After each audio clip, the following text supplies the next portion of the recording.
Hello everybody and welcome to whatever day of Vlogmas it happens to be right now. I do not know while I'm filming this because I have no idea what day it's going to go up on. This is a video I have wanted to do for quite some time. Some time ago I did a 3-part series about favorite first lines of books. I went through all the books I owned in hard copy that I had read and I picked out the first sentences that really worked for me, and I put them into 3 different videos. And I have meant to do a 4th installment focusing on ebooks, the first sentences of ebooks that I own, and now I'm finally going to do it. And I have picked out 6 more that I really enjoy.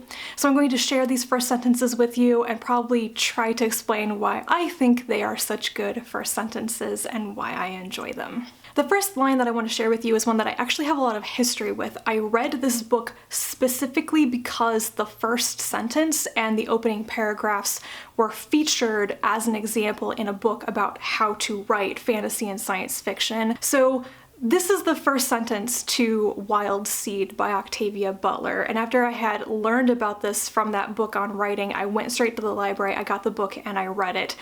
It was probably a bit too adult for me at the time, but I've always remembered this book because of the first sentence, and that is, Doro discovered the woman by accident when he went to see what was left of one of his seed villages. It doesn't appear immediately to be an unusual first sentence. You have a mystery immediately presented to you, but actually when you dig deeper, this is a sentence that contains so many references to things that you just don't know yet, but you're going to find out. Who is Doro? Why does he care about this woman? What has happened to her? And really, what is a seed village? This person has seed villages. What does that mean? And if you continue reading, there are even more things about that that immediately tell you that Doro is not a normal person. But it's not immediately explained to you what is going on with him. I think it is a fantastic first line. That was a little bit serious, so the next 2 are going to be pretty lighthearted. The next one is the first line of Briony and Roses by Kingfisher, which is a pen name for Ursula Vernon. I love Vernon's sense of humor, I love her style of writing, so it's no surprise that there are just particular sentences in her books that really catch my attention and make me laugh.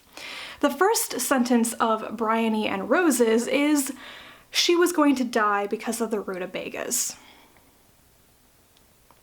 That is a very Vernon sentence.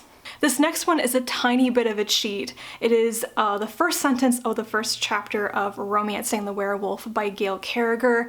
Now, it's not technically the first sentence in the book because there's this whole multi-page prologue before it. I'm still going to include it here because I love it. And it is, so chapter 1, this chapter is called The Problem with Purple, and the first sentence is, but alpha, purple is simply not appropriate. This is funny if you have read previous books by Carriger. I mean, Romancing the Werewolf is very far into the chronology of multiple series and novellas in the Parasol verse by Carriger. So if you get to this point, you know who the alpha is and you know why this particular comment is so funny. I mean, you're telling Biffy to not wear purple. It's just... Anyway. The next first line is from Passing Strange by Klages.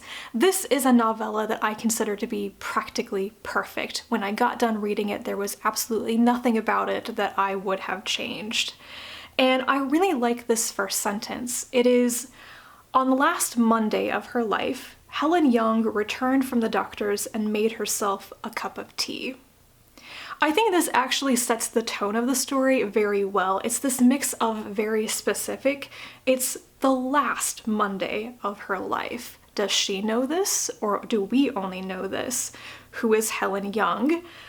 She's gotten very bad news, and she's handling it in a very calm way. She goes home, she makes herself a cup of tea, and then she is going to do this thing, the one thing she has to do with what she has left of her life.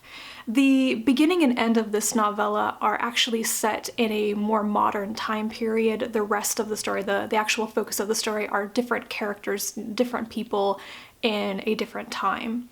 But the book ending of what Helen Young is doing it fits so well. I wish I could describe more why I think this one actually works. It's a little bit normal, but it works here.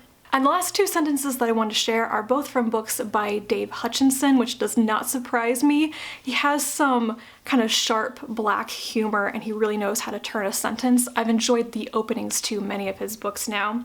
So this one is from his novella Acadie, or Acadie, not actually sure you're saying the name of this novella.